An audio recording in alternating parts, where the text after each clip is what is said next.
أبدأ بسم الله مستعينا راض به مدبرا معينا والحمد لله كما هدانا إلى سبيل الحق واجتبانا أحمده سبحانه وأشكره ومن مساوي عملي أستغفره وأستعينه على نيل الرضا وأستمد لطفه فيما قضى.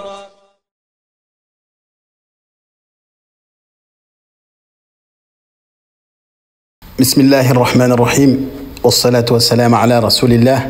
Assalamu alaikum wa rahmatullahi wa barakatuh. Mes chers frères et sœurs, bienvenue dans cette nouvelle vidéo Follow Me for Hijra.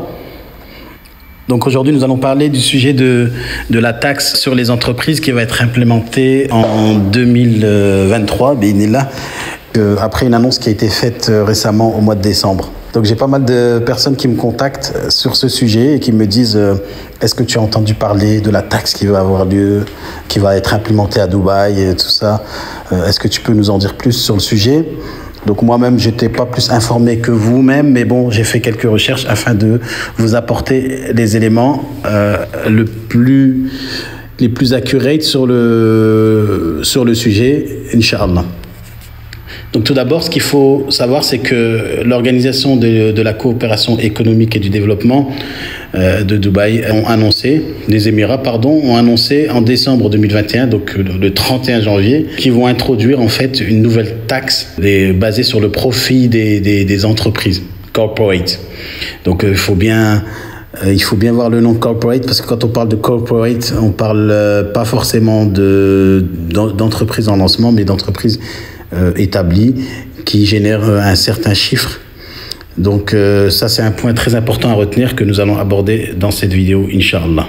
Donc voilà, tout d'abord, ce qu'il faut savoir, ce qu'il faut comprendre, c'est que c'est un régime de taxation qui va commencer le 1er juin 2023. Donc dans à peu près 1 an et quelques mois, on va dire presque 1 an et demi. Donc c'est une décision qui a été prise par les Émirats pour s'aligner sur le standard de ce qui se fait dans tous les pays en Europe et autres, et un peu dans le monde. Donc au niveau du montant de la taxe, tout le monde a pu le voir, donc le montant a été annoncé, ce sera donc 9%, d'accord, qui va être imputé ou plutôt taxé sur les entreprises qui génèrent un certain revenu. D'accord. Donc, quelles sont d'abord les entreprises? Parce qu'aux Émirats, quand on parle d'entreprise, il y a différentes formes d'entreprises qu'on a abordées notamment dans les vidéos ou dans les formations. On sait qu'on a tout d'abord la forme d'entreprise la plus répandue, c'est l'entreprise en free zone. On a d'autres formes d'entreprises comme la freelance, mais la freelance, en fait, ça fait partie de la free zone parce que ce sont les free zones qui proposent cette forme de licence-là. On a l'entreprise de droit local qu'on appelle la mainland, d'accord, qui est l'équivalent de la SARL, voilà, ici aux Émirats. Et donc, quelles sont les formes d'entreprises qui vont être sujets à cette taxation-là? Donc, on a, ce qu'il faut savoir, c'est que tout d'abord, il y a une limite, un seuil à dépasser pour pouvoir entrer dans cette règle de taxation qui s'adresse aux entreprises.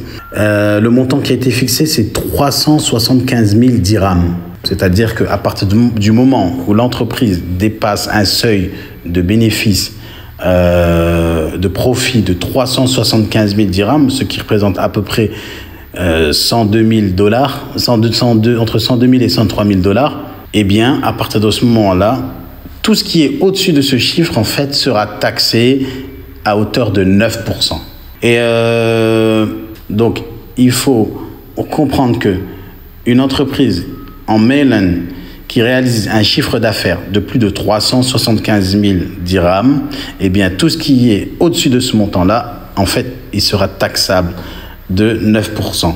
Et donc, quand je dis ça concerne que les entreprises en mainland, en fait, il y a plusieurs conditions, en fait. C'est-à-dire que si vous êtes une free zone et que vous générez un profit localement, c'est-à-dire que vous travaillez en collaboration directe avec des entreprises en mainland et qui génèrent qui vous fait générer un profit qui dépasse les 375 000 dirhams, eh bien, vous êtes aussi redevable de cette taxe.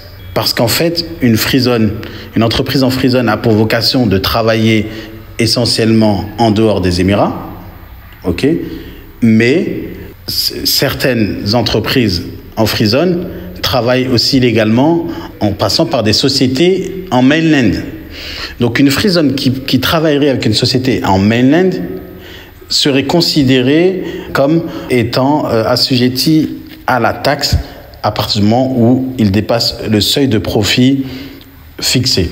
Donc, si vous êtes une entreprise en mainland ou une entreprise en free zone qui génère un profit localement en travaillant avec des entreprises en mainland, eh bien, vous êtes assujetti à la taxe et vous payerez une taxe sur les corporates qui sera de 9%. Est-ce que, par exemple, il y a d'autres formes d'entreprises, par exemple les sociétés offshore, les sociétés offshore, par contre, elles ne sont pas éligibles à cette taxe-là, ou plutôt assujetties à cette taxe-là.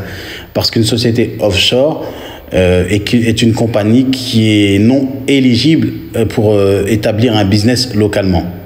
Donc, ceux-là sont exempts de la taxe pour les corporates. Maintenant, on se pose plusieurs questions parce que lorsqu'on parle de taxes, on parle d'une certaine organisation de l'entreprise au niveau administratif et comptable. Donc, la question que les gens se posent, c'est est-ce que le fait de tenir un book comptable, qu'ils appellent ça bookkeeping, est-ce que ceci est obligatoire? Est-ce qu'on doit tenir un plan, pas un plan, mais en tout cas avoir un comptable pour établir un bilan financier chaque année ou chaque mois, de sorte à pouvoir calculer justement si on est éligible ou assujetti plutôt à la taxe. En fait, comme on est dans les prémices de ce système-là, il n'y a pas d'imposition, on n'est pas obligé de prendre un comptable pour gérer cela. En revanche, c'est très recommandé.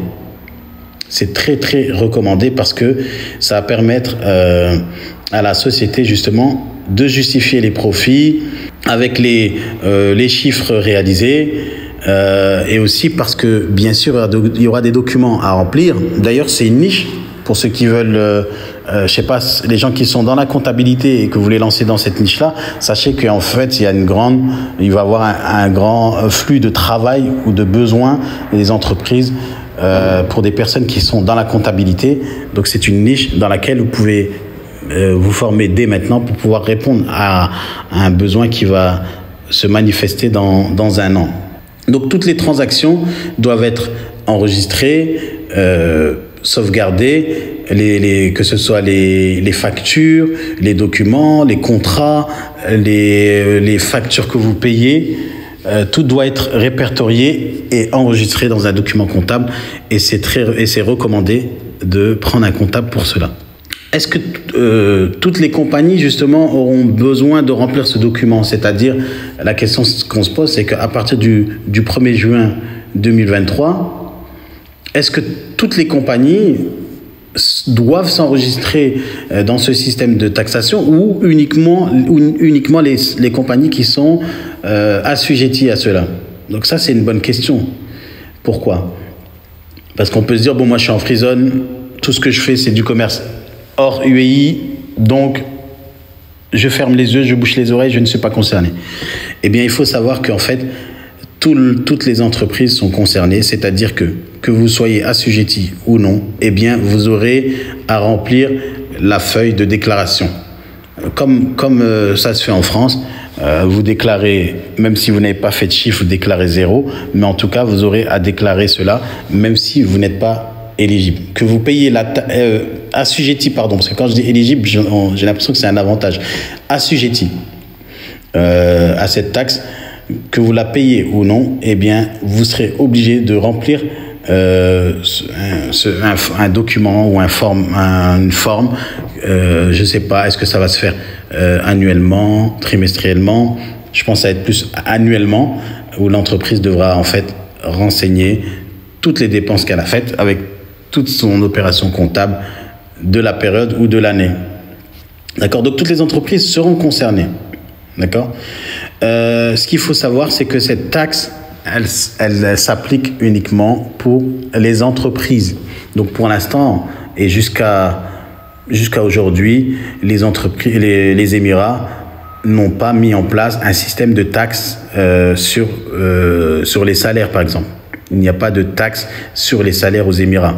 Donc, tout ce que vous gagnez en tant que salarié, vous le gagnez pleinement et vous n'êtes pas taxé sur ce salaire. C'est les taxes sur les revenus. Donc, effectivement, si vous avez une entreprise également, eh bien, ça rentre, les charges que vous avez rentrent dedans. C'est-à-dire que, en gros, si vous déclarez des salaires, c'est pas si vous déclarez des salaires, si vos salaires sont pris en compte dans vos déclarations, eh bien, cette partie-là ne sera pas assujettie à la taxe. Et ça, c'est un point intéressant quand même à savoir. D'accord? Ensuite, ce qui est intéressant, c'est qu'aux Émirats, il n'y a pas de taxe sur l'acquisition des biens immobiliers. Il n'y a pas de taxe foncière, on appelle ça, je pense, en France. C'est-à-dire qu'on ne va pas payer une taxe sur un bien que l'on possède.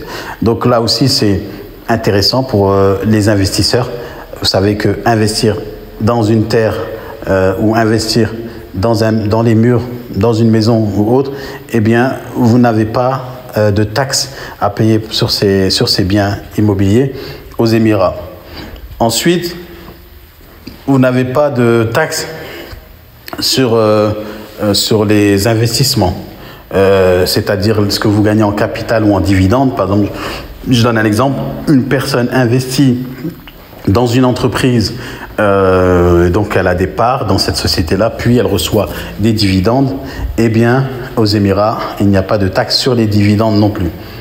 Ok? Donc voilà, la taxe, il n'y a pas de taxe, notamment également sur les transferts de fonds qu'on reçoit de l'étranger. Donc tout ça, ce sont des points à connaître, à savoir. Et donc la taxe aussi, il faut savoir que les 9%, c'est l'un des taux les plus bas au monde. Parce que quand vous regardez bien, en France, la taxe, franchement, elle avoisine les 60%, 70% la taxe sur les entreprises. Et on connaît, c'est vrai que c'est un système qui est mis en place de redistribution sur d'autres avantages qui profitent aux personnes les moins, aux personnes qui ont moins de revenus. Mais n'empêche que quand vous avez une entreprise en France, plus vous grossissez, plus vous payez des taxes à l'État. Et ces 9% qui vont être appliqués aux Émirats, c'est vraiment rien par rapport à ce qui s'applique à l'étranger. Il faut savoir, par exemple, qu'en Suède, ils prennent à peu près 70% sur les entreprises. Et donc, vraiment, c'est... quand on voit ça, quand on entend ça, on dit que c'est vraiment une ni'ma. Donc, nos paniques, effectivement, il va y avoir cette taxe.